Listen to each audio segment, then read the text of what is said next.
मैं भारत को भारतीयता की मान्यता के आधार पर फिर से खड़ा करना चाहता हूं, उस काम में लगा हूं।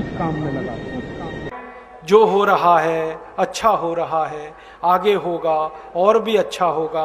तुम क्यों व्यर्थ चिंता करते हो? तुम क्या लाए थे, क्या ले जाने वाले हो? ये दूसरा रास्ता है। हाँ, और इस रास्ते पर हमको भटकाने वाले 10-20 नहीं है, सैकड़ों लोग हैं। रोज आते हैं और माला पकड़ा देते हैं कि राम राम राम राम, राधे राधे राधे राधे, राम राम राम राम, राधे राधे, बस यही करो, देश तो ठीक हो जाएगा। और ज्यादा उनसे तर्क करो तो कहने लगे तुम क्यों व्यर्थ चिंता करते हो? तुम क्या लाए थे, क्या ले जाओगे? जो हो रहा है अच्छा हो रहा है, देश लुट रहा है अच्छा हो रहा है, आगे लुटेगा और अच्छा होगा। वो हमको समझाते हैं और इसी को धर्म कहते हैं, इसी को धर्म कहते हैं। और आजकल धर्म के व्यापार करने वालों की बाढ़ आई हुई है। हाँ, बहुत बड़ी फौज खड़ी हुई है उनकी। एक आया राम की कथा कहेगा 10 करोड़ लेके जाएगा, दूसरा कृष्ण की कथा कहेगा वो 15 करोड़ लेके जाएगा। और आप जैसे भोले भाले मूर्ख लोग डालते हैं उनके पात्रों में, ले जा भाई। ये बापू नहीं है, डाकू हैं। बापू नाम तो शर्म आती है कहते हुए। कहीं से 10 करोड़ लूटो, कहीं से 20 करोड़, कहीं से 25 करोड़। और आप लोगों की मजबूरी है कि काले धन का करें क्या? इनकम टैक्स वाले पकड़ते हैं तो ये बापुओं को देते रहते हो आप,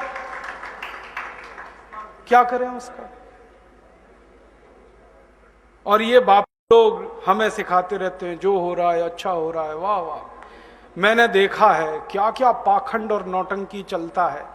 भगवान राम की कथा कहने आते हैं और भगवान राम की जिंदगी के वो प्रसंग कभी नहीं सुनाते जो हम में वीरता पैदा करें, जो साहस पैदा करें। राम की जिंदगी में बहुत सारा हिस्सा साहस का है, वीरता का है। जब 14 वर्ष के लिए वनवास चले गए राम, तो हमको सुनाई जाती है राम की जो कथा ना, उसमें कहते हैं राम ने 14 साल एक ही काम किया, हाय सीते हे सीते, हाय सीते हे सीते, हाय सीते। ये सुनाते हैं हमको। हाँ, यही सुनाते हैं निकाल के कहानी में से।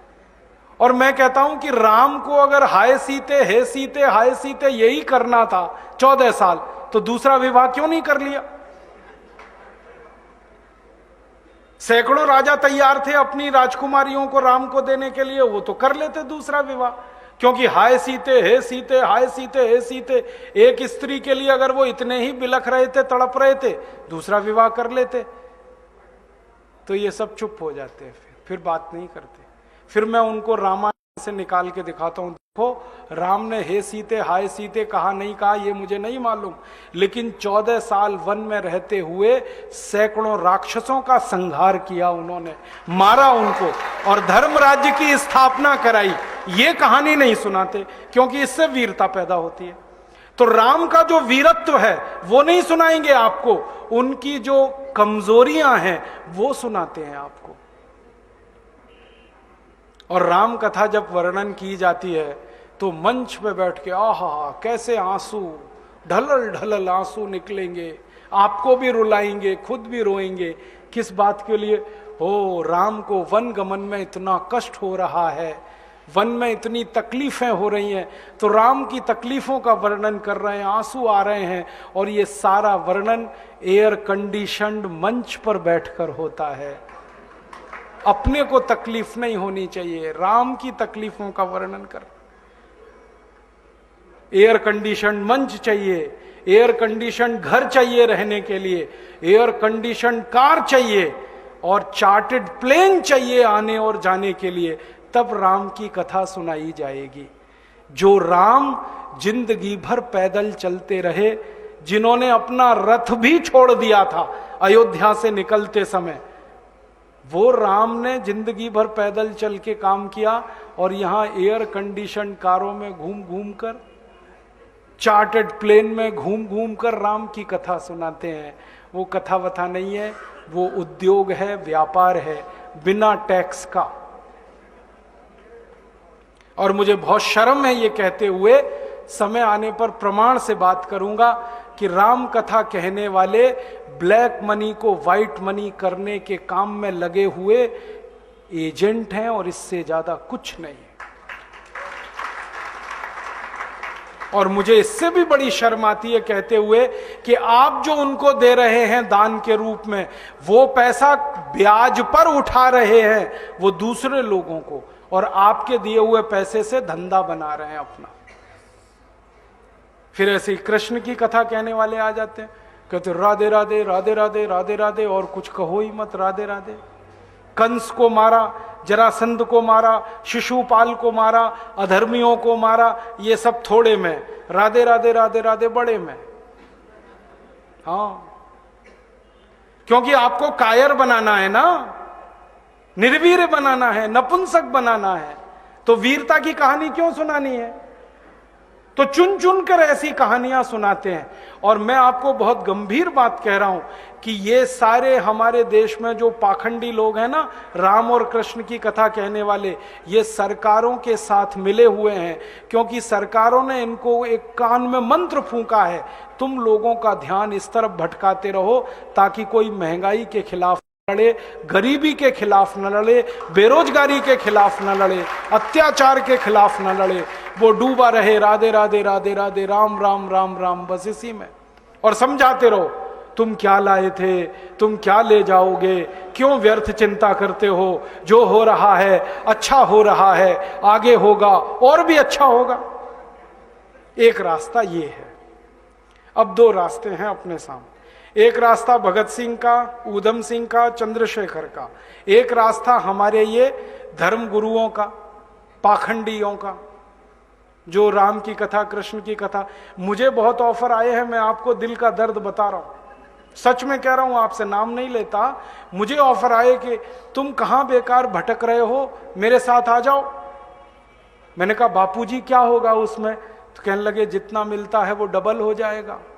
मैं बोल रहा कैसे? तो उन्होंने कहा तुम्हारी वाणी में बहुत जोर है और मेरे पास लोगों की भीड़ इकट्ठा करने का, मजमा लगाने का तरीका है। मैं ऐसा डमरू बजाता हूं कि सब इकट्ठे होते हैं, और तुम्हारी वाणी में जोर बहुत है, मिलके लूटेंगे, थोड़ा तुम्हारा थोड़ा मेरा। ऐसे खुले ऑफर हैं मेरे पास। और मैं कहता हूं बापूजी माफ करो। क्यों? कहते तुम्हें पैसे नहीं चाहिए। मैंने कहा पैसे ही चाहिए होते तो बहुत रास्ते हैं मेरे पास, यही एक बचा है। पैसे ही कमाने हैं तो बहुत रास्ते हैं, ये एक रास्ता थोड़ी है। बहुत तरीके हैं, पैसे कमा लूं, घर बना लूं, बीवी बच्चे ले आऊं, करोड़पति हो जाऊं, 10 करोड़पति हो जाऊं, 100 करोड़पति हो जाऊं। बहुत आसान काम है ये तो।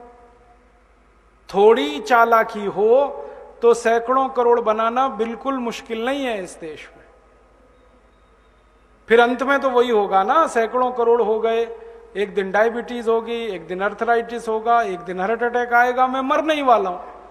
तो मरना तो है ही, वहां भी शायद जल्दी मरूं, क्योंकि जब शरीर में तामस वृत्ति आती है ना तो जल्दी मरता है आदमी। जब तक सात्विक रहता है तब तक थोड़ा दम रहता है, तो तामस वृत्ति आएगी, मरना मुझे वहां भी है। तो क्यों ना इस रास्ते पे चल के मरूं जहां सात्विक वृत्ति भी है, मरना है ये तो पक्का ही है, जिंदा तो कोई रहेगा नहीं।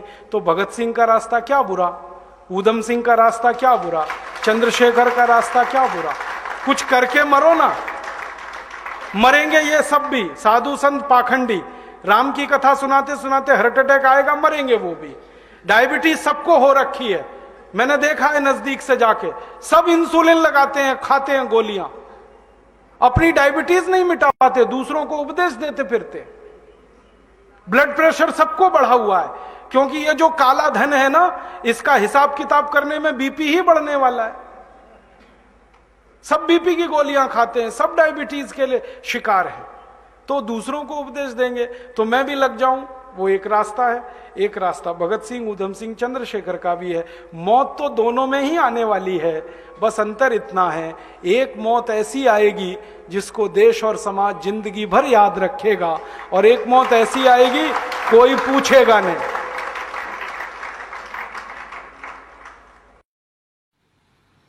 दोस्तों सबसे पहले तो चैनल सब्सक्राइब करें, फिर लाइक, कमेंट और शेयर करें। और हाँ, हमारा एंड्रॉयड ऐप डाउनलोड करना ना भूलें।